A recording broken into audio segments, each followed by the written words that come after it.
Alright, welcome to another lesson. In this lesson, we're going to go ahead and learn how to create the antlers. As you can see here, I took a elliptical marquee tool and I created some basic selections like so. And on the face, I went ahead and just deleted them, that little spot there, where the antenna will actually come out of. Okay? And after that, all you have to do is simply grab your paintbrush tool and make sure you have a hardness value of about a 95. Go ahead and create a new layer called antenna, or ANT for short. And I'm going to go ahead and start in here, and I'm going to click and drag out to create the basic antenna. Okay? And that's it. That's the old basic shape for the antenna.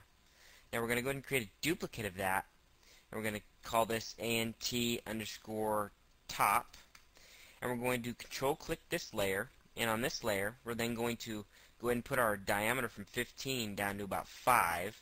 And we'll go ahead and select the eraser tool, making sure, again, it's at 5. And we're going to go ahead and just erase some sections here. Now, the first thing we want to do is make sure this layer is not visible, so that when we make the erase, we can see through the object to see how our cut is doing.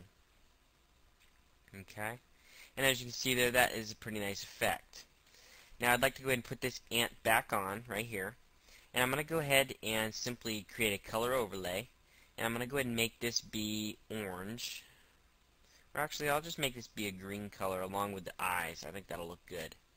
An inner shadow, and I'll go ahead and just set that back to 0, and then I'll go ahead and control click that, go to select, modify, and contract it by 2 pixels. I'll then hit Control, Shift, and I, and hit delete. Alright, and that makes it so it's not quite as thick. And then for the ant top, I'm going to go ahead and make a color overlay for that as well, making that a light gray. The inner shadow, and I'm then going to actually just move the shadow to the opposite direction that it was in, which would be about a 140 angle. Okay, I'll just go ahead and type in 140. Alright, and you can see there that's nice. And in the color overlay, I'm going to go ahead and just soften that color up some more. And right about there. And then on the inner shadow, the opacity, I'm just going to put it down just a tad more. And then we can adjust the bevel and emboss a little bit with some different types of strokes, depending, of course, on what type of antenna or antler you're going for. I'm going to go ahead and use this one here because, as you can see, it creates some nice reflections on the object. And then I'm going to go back to this ant, and I'll do the same. And I'll go ahead and just try out some different, and I like this one here as well. So I'll go ahead and hit OK. And now that antler is done. Now, we want to go ahead and simply select both of these layers, duplicate them, go to Edit, Transform, and flip horizontally. I'll hit V, and I'll simply move this over until it's lined up. And then I want to go ahead and select both of these layers here and hit Control E, and same with these, Control E. And then I'm going to go ahead and rename this to Ant Top once again, and just Ant. And after doing that, I'll go ahead and hit Control S to save, and that will conclude that part of this lesson.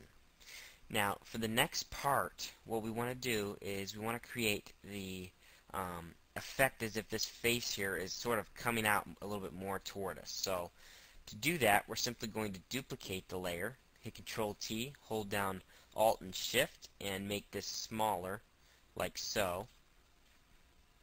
And then we're going to go ahead and just delete some more of these sections, like that, and then like that.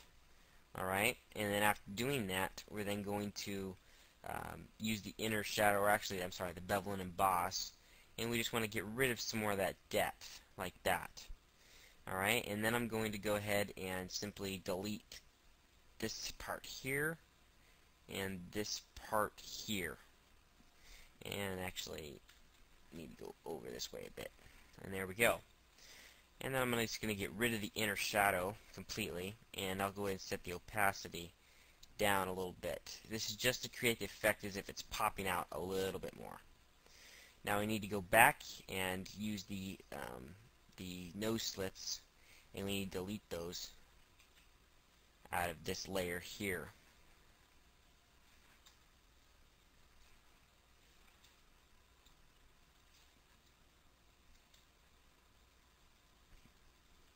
And so I'm going to go ahead and merge those and hit delete. And then I'll go ahead and name this face, or I'm sorry, upwards face.